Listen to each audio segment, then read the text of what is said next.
OKS2I, c'est le podcast pour tout savoir sur S2I. Salut à tous, je m'appelle Sylvain et vous écoutez OKS2I, le podcast pour tout savoir sur S2I. Dans ce nouvel épisode, on va s'intéresser à l'innovation. Pourquoi et comment une ESN doit savoir innover, comment une ESN organise sa recherche dans l'innovation, et on verra aussi comment on communique sur l'innovation client, mais aussi dans les écoles, et enfin on fera un petit focus sur les enjeux à venir. Pour parler de tout ça, je suis aujourd'hui à Toulouse, à l'agence S2I Sud-Ouest, et j'ai avec moi Clément Ketchedi, Innovation Manager chez S2I. Bonjour Clément. Bonjour Sylvain. Tu es chez S2I depuis 2006 et déjà à l'époque tu étais sur des projets de recherche. Exactement, j'ai démarré sur un projet de recherche pour Airbus. Et ensuite, team leader avec une grosse équipe, encore dans la R&D, et tu es maintenant à la tête de l'innovation chez S2I. Voilà, mon métier c'est de faire émerger les idées et de les accompagner jusqu'à leur réalisation. Alors tu es prêt à nous parler d'innovation chez S2I ? Ouais, c'est parti. Ok S2I, l'innovation en ESN. Alors Clément, l'innovation en ESN, chez S2I particulièrement, comment ça se passe ? Tout d'abord, les clients ne sont plus uniquement dans l'attente qu'une ESN délivre bien ses activités. En temps, en heure, avec la qualité, c'est le b.a.-ba. Aujourd'hui, une ESN se doit d'être conseil sur les produits ou sur la façon de réaliser les produits des clients. Comment être de bons conseils ? Il nous faut pour ça éprouver les nouvelles technologies, les technos en devenir, pour pouvoir choisir la bonne, la plus adaptée. Un œil externe en fait. Un œil externe, l'objectif c'est d'être capable de comprendre leurs douleurs, leurs besoins, afin de leur proposer la solution adaptée, la meilleure solution.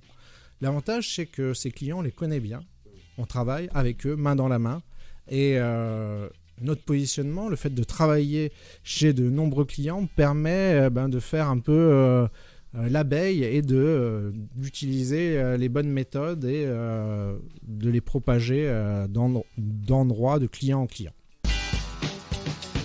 Comment c'est né Clément l'innovation chez S2I ? L'innovation fait partie de l'ADN de S2I depuis sa création.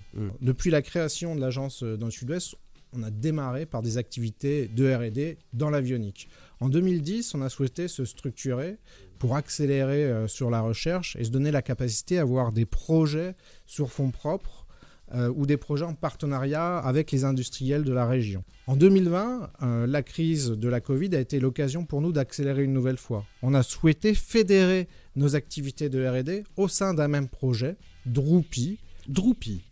Eh oui, Droopy, c'est un drone d'opération intelligente. Son but est d'aller secourir des personnes en détresse. D'accord.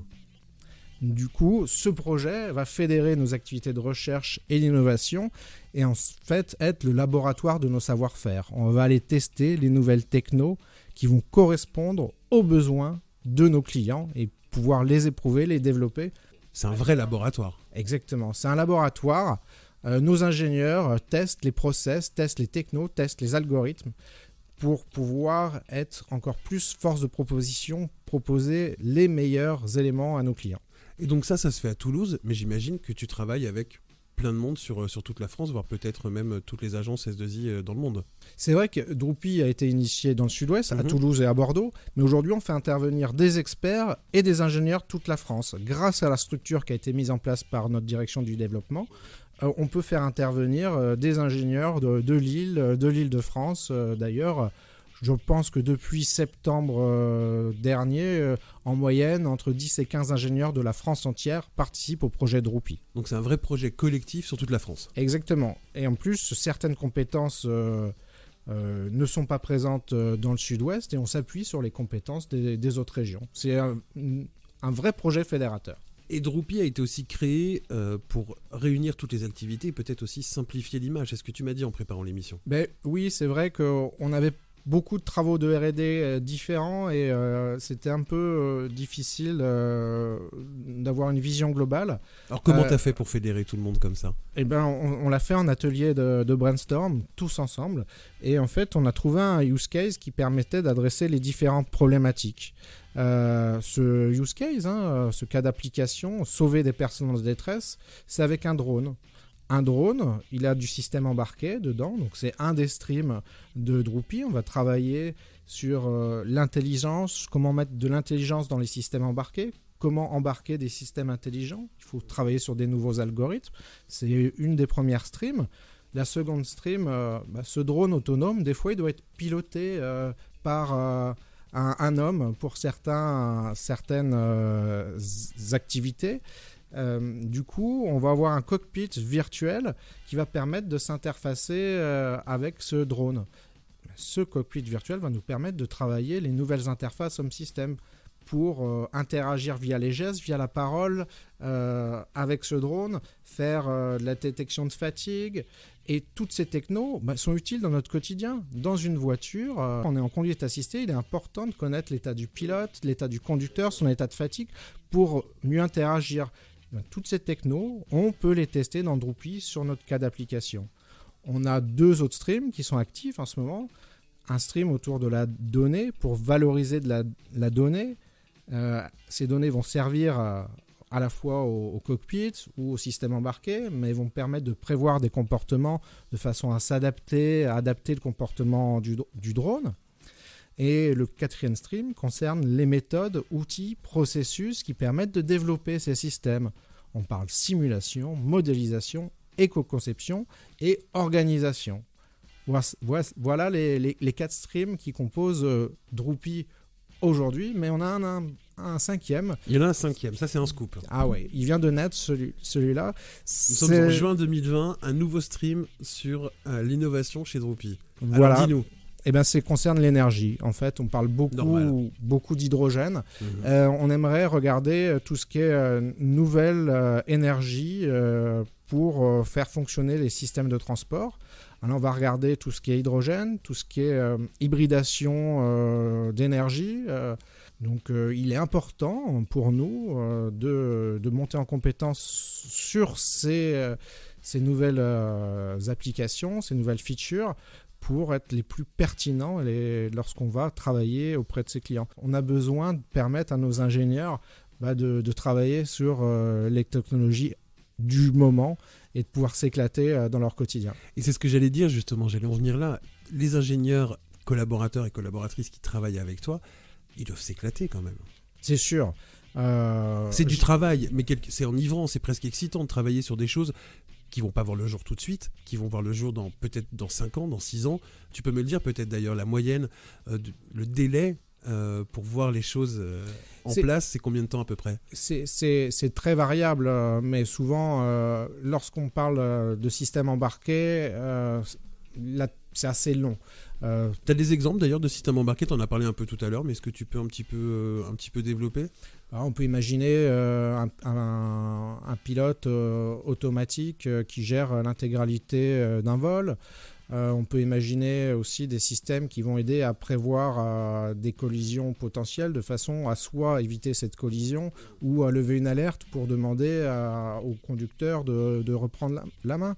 Comment assister en fait le pilote, le conducteur dans ses usages au quotidien ? C'est vrai que là, pour mettre au point ces systèmes et faire face à tout ce qui est législatif, c'est assez long. Ouais. Par contre, pour des choses qui sont plus de l'ordre de méthodes et outils pour développer des systèmes, ça peut être beaucoup plus vite mis en place. Là, on va plutôt sur des périodes de 6 à 18 mois pour faire évoluer des méthodes et des outils. Dans d'autres domaines plus IT, ça va encore plus vite. Donc on a vraiment... Comme quoi par exemple ? En ce moment, on est en train de travailler sur un autre projet, le petit frère de Droopy, qui est en train de naître sur la chaîne DevOps pour mettre en place des KPI qui permettent d'anticiper les problèmes qu'on va avoir en production et d'avoir une vision tout au long de la chaîne de développement sur les potentiels problèmes qu'on va rencontrer de façon à mettre l'effort au bon endroit et d'avoir des livraisons les plus saines possibles. Ce projet qu'on va lancer très rapidement, on espère avoir une mise sur le marché peut-être l'année prochaine. Sur les systèmes et outils, de plus en plus, on utilise des méthodes comme le MBSE pour designer des systèmes. Ça marche de mieux en mieux et ça prouve... ça permet d'optimiser un grand nombre de développements pour aller jusqu'à de la génération automatique de code. Mais il y a certains métiers où c'est pas utilisé, ce n'est pas encore utilisé. Et nous, on est en train de le mettre en place, notamment pour concevoir, designer des bandes tests, pour intégrer des systèmes. Donc on applique ces méthodes à d'autres métiers. Et aujourd'hui, l'État et la région et les régions nous soutiennent, nous subventionnent nos projets. Et c'est ce qui nous a permis d'accélérer encore plus cette année. Donc ça veut dire que S2I a quand même une reconnaissance, est reconnu pour ce genre de travaux. Tout à fait. Ça fait plusieurs années qu'on est soutenu par l'État via la DGAC. Et très récemment, la région Nouvelle-Aquitaine, on lui a présenté notre projet Drupi. Et la région a considéré qu'on était un acteur de l'emploi et que nous subventionner, ça allait favoriser l'emploi, ça allait favoriser la compétitivité de notre entreprise et donc de nos clients, donc de la région. Et je reviens à ce qu'on disait tout à l'heure, effectivement tes équipes, elles doivent avoir une satisfaction incroyable de voir tout ça. C'est excitant quand même de voir tout ça, de voir que on travaille sur l'innovation et que c'est mis en place, ça doit être quelque chose d'assez incroyable. Ben, c'est là la force de notre métier d'ingénieur, c'est qu'on peut travailler sur les métiers, on peut travailler sur ce qu'on va utiliser demain. On peut faire un peu changer les systèmes, changer les choses. Récemment aussi, des ingénieurs sont venus nous voir en nous disant on aimerait donner plus de valeur à nos activités en travaillant sur des choses plus vertes. Et je crois que tu vas les interviewer d'ailleurs. Une partie de ce qu'ils travaillent, on le teste sur Drupi. C'est aussi un labo de nos savoir-faire. On commence à s'intéresser à l'éco-conception. Et bien Drupi, c'était l'occasion de le mettre en œuvre sur de l'ingénierie système. En 2 mots, l'éco-conception.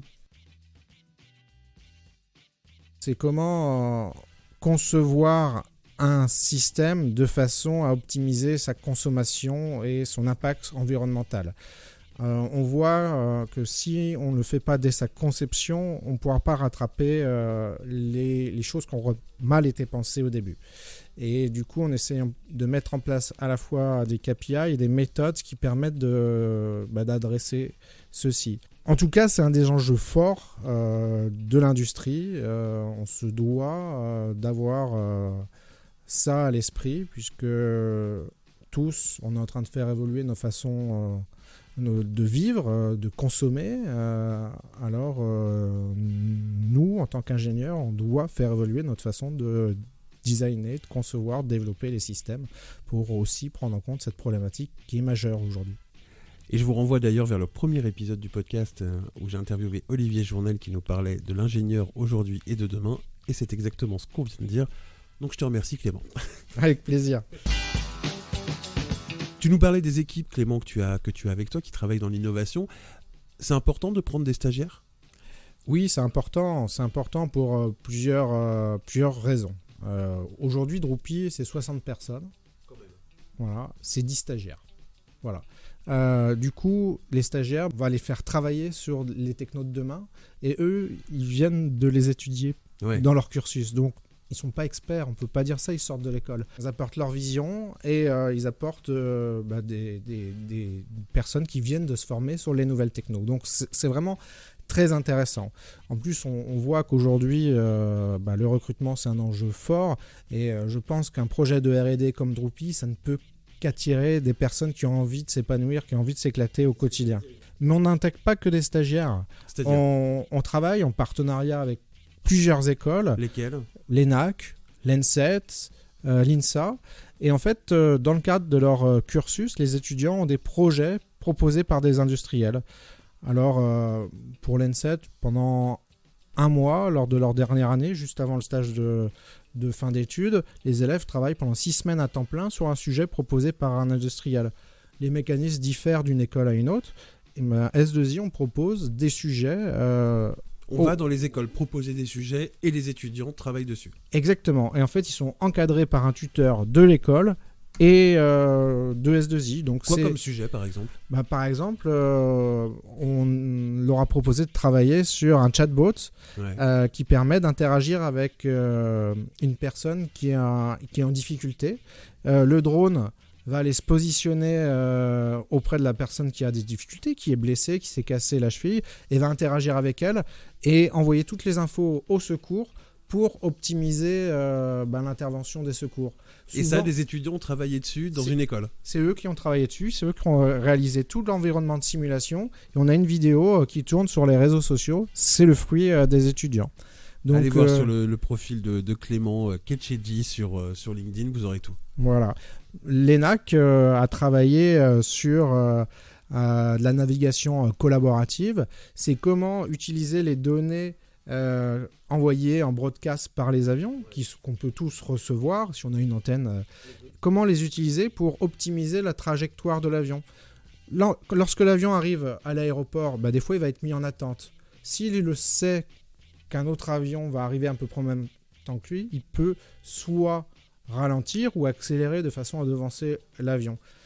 Aujourd'hui, il n'y a rien qui permet de le faire. Ces élèves, via des données existantes, ont travaillé sur un use case qui permet de résoudre cette problématique. C'est incroyable pour eux. En fait, les étudiants de l'ENAC ont une mineure innovation. On leur a proposé un sujet et c'est eux qui ont fait tout le travail d'innovation.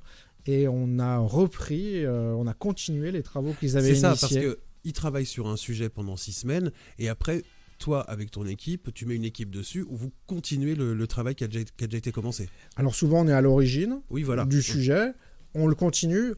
Souvent, on leur donne pas nos conclusions lorsqu'on a déjà travaillé. Il faut les faire travailler aussi, pour qu'eux apprennent quelque chose, bien sûr. Pour qu'ils aient vraiment tout le processus de l'innovation. Et ils nous amènent... Le vrai stage. Oui, tout à fait. Et il nous amène un œil neuf, c'est très intéressant. Et en l'occurrence, une des stagiaires, une des étudiantes qui a fait ce beau sujet est actuellement en stage dans les équipes sur un autre sujet, parce qu'elle a rencontré des ingénieurs S2I qui s'éclataient. Elle se dit, moi je veux faire la même chose. Je veux faire partie de l'équipe. Exactement. Et c'est aussi pour ça qu'on fait ces projets-là.